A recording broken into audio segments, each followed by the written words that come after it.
Wesh les mecs, c'est la méta. Aujourd'hui, toute nouvelle vidéo.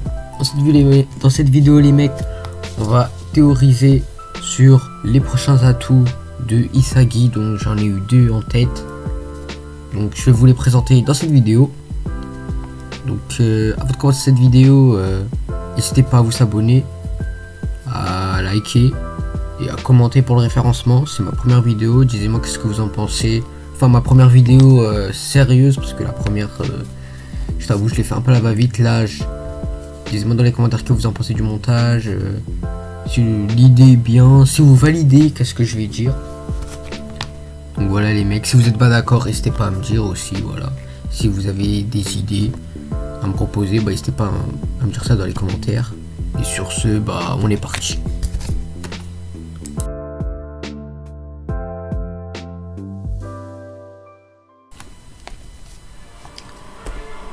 Donc pour le premier atout, je pense que tout le monde se le dit ça, c'est le physique. Isagi, il lui manque du physique. Même lui, il le dit dans le chapitre 199, je crois. Ou 200, je m'en souviens plus. Alors moi, je pense que s'il améliore son physique, déjà sa métavision, elle va s'améliorer. Et ses capacités athlétiques aussi. Donc quand j'ai capacité athlétique, c'est la vitesse, la force, ses appuis, sa force de frappe, tout va s'améliorer. Plus il va avoir plus d'endurance, va être plus rapide, voilà. Pour ça les mecs, j'ai une théorie comme quoi Kunigami lui donnerait le secret pour avoir le même physique que lui, et en même temps il lui raconterait son passé dans la wildcard. Ça c'est une théorie dans ma tête.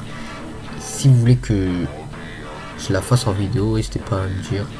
Donc voilà. Donc les mecs, là on se retrouve pour le deuxième atout.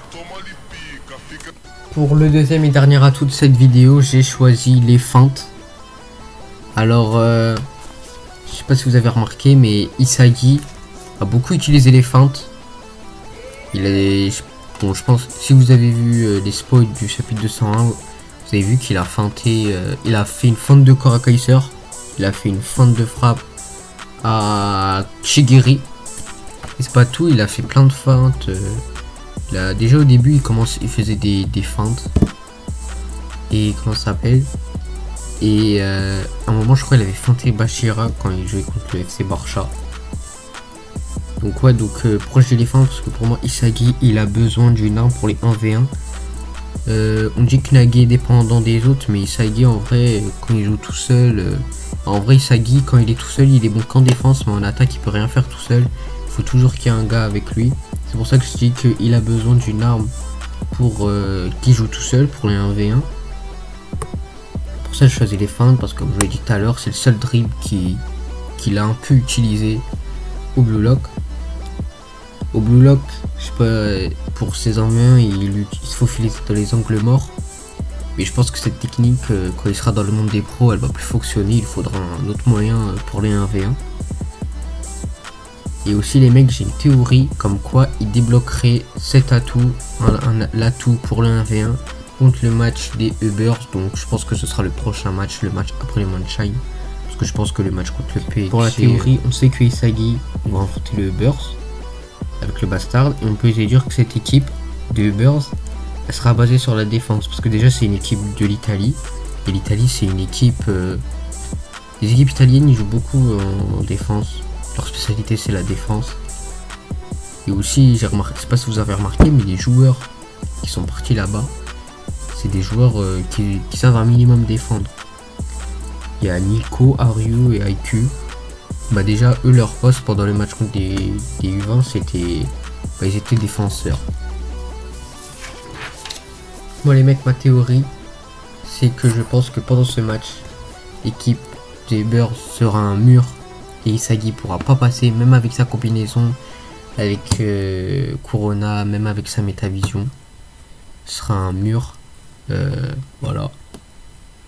C'est pour ça que je pense que Isagi pourrait alors trouver dans ce match sa pièce pour les 1v1. Et du coup, ce serait les feintes. Le seul dribble qui maîtrisait au Blue Lock. Comment il trouverait cette arme? C'est en se remémorant de ses actions quand il était au Blue Lock. Et à ce moment-là, il trouverait sa pièce des feintes. Donc voilà, il ferait comme quand Isagi il avait trouvé sa pièce pour la reprise de volée. Il s'est remémoré de ses actions. Bah là, je pense qu'il ferait la même chose en se remémorant de ses actions où il driblait et où il feintait ses adversaires. Donc voilà les mecs, c'est déjà la fin de cette vidéo. Dites-moi si vous validez ma petite théorie. Je sais pas si je l'ai bien expliqué, j'espère que vous l'avez compris. Compris ou comprise, je sais pas. Je suis nul en français, je sais pas parler français.